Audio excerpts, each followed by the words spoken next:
Please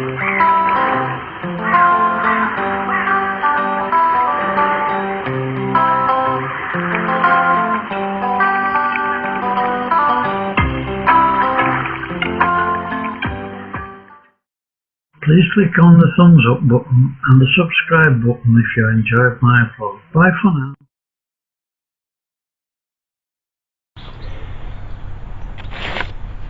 Hi everybody, this is John from Old John's Blogs. We're in the last few days of May, and as you've seen, the garden throughout the year so far has progressed into this beautiful image we can see in front of us. This morning, while I was still asleep, my wife saw several species of birds in the garden. Among them was a long-tailed tit, a blue tit, starling, sparrow, goldfinch, blackbird, willow tit, wood pigeon and a robin.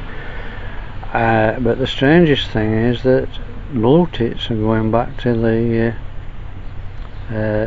nest box again. Anyway, let's just have a little quick walk around the garden.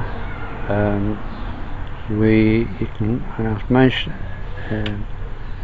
it's about, let's see,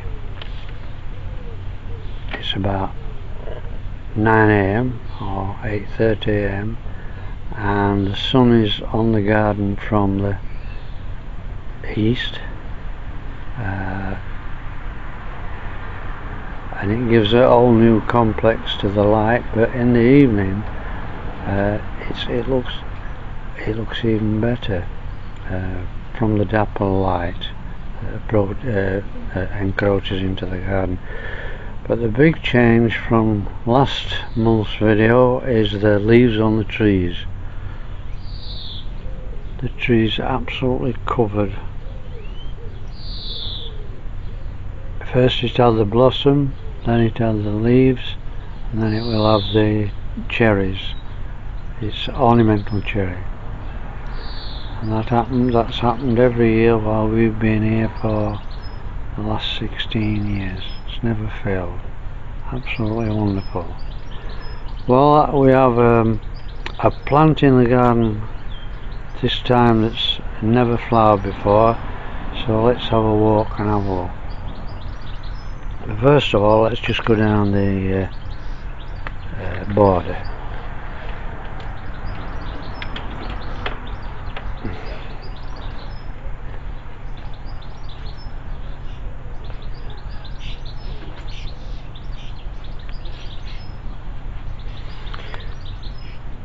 Everything's growing just now. If there's a bit of soil, something's growing in it. We're purposely not removing those. It's a woodland type plant, and it holds water in the soil.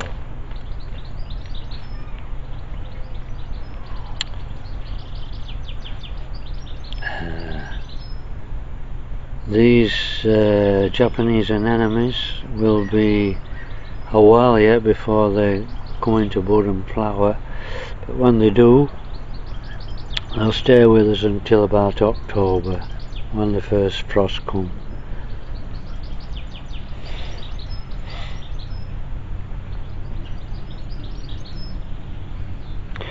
At the moment this is just holding its own. It's not staked up or anything, but we may have to stake it up later. This is just an ornamental thing. It's always been in the garden. It comes every year, and we cut it back every year, and it just keeps coming. And you can see also that this plant is closed up because it's got no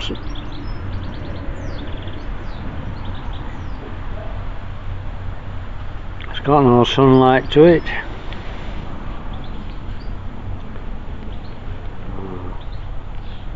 This plant, although we don't use it ourselves, can be used to give displays in when you're putting your flowers in vases and things. I think it's that one. There's certainly one further down the garden which I'll show you later. But this has been beautiful. Look at.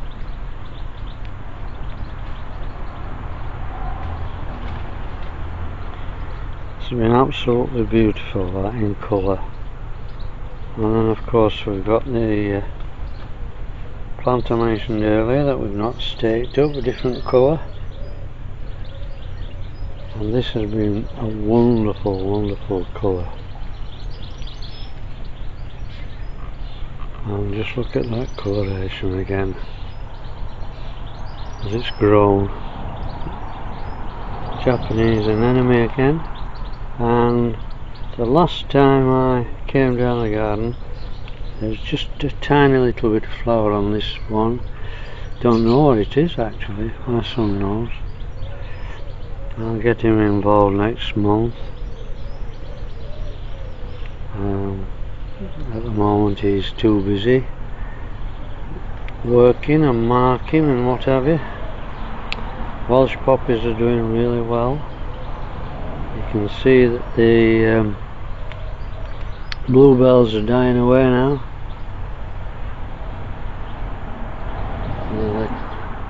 The little shade that we've got. And I really like these clusters because I've been enjoying these, and I really do like them. A lot of people don't like them, but I do. Erica's still with us, still in flower.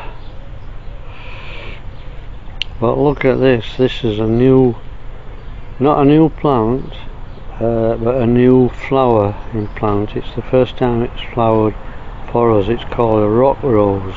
It's not a true rose, but that's what it's called. And just look at it.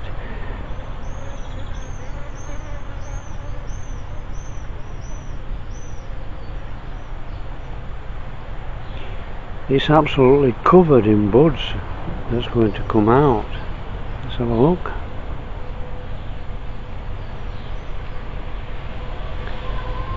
Wonderful, it's absolutely wonderful. Never seen it before. And of course the surprise which I've mentioned last month, the Fortunia. Just look at it. It's absolutely beautiful.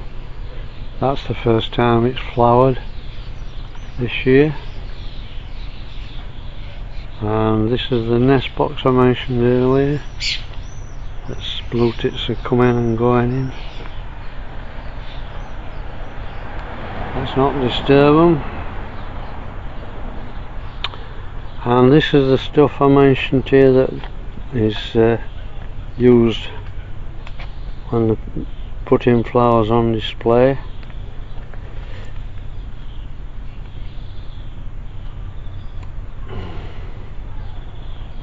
My wife uses it now and again. And the ivy is in a pot, and I think it's an ivy. It's a type of thing, isn't it? A type of ivy. Anyway, one of the advantages of having something like that, we have got ivy in there, behind me. One of the advantages of having this stuff is that in winter, excuse me, there's all sorts of insects for birds to come and feed on. The Japanese roses are still out. Not so many now.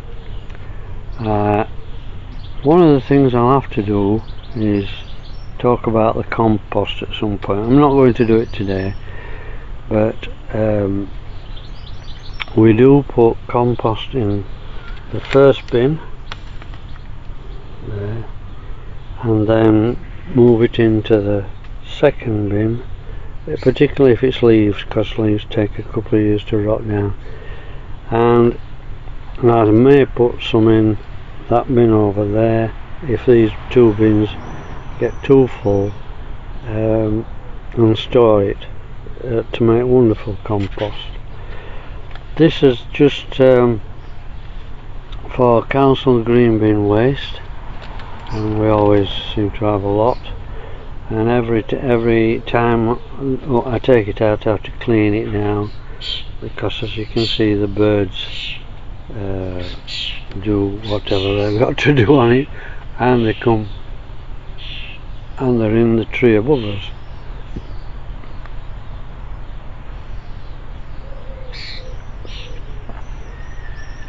Now this tree is losing its bark, and it looks poorly in places, and as the time's gone on, it's taken more and more light out of the garden, and we may have to ask somebody to come and sort it out at some point. But it also has the advantage of when it's very hot, it creates shade in the garden. You can see it's going right across now over there, and again it's encroached on our neighbours. But it's not our trees in the park, so we're a bit limited to what we can do about that.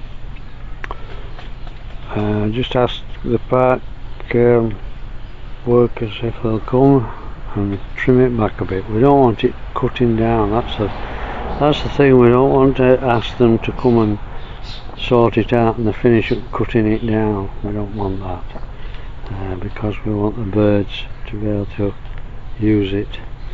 And pretty sight.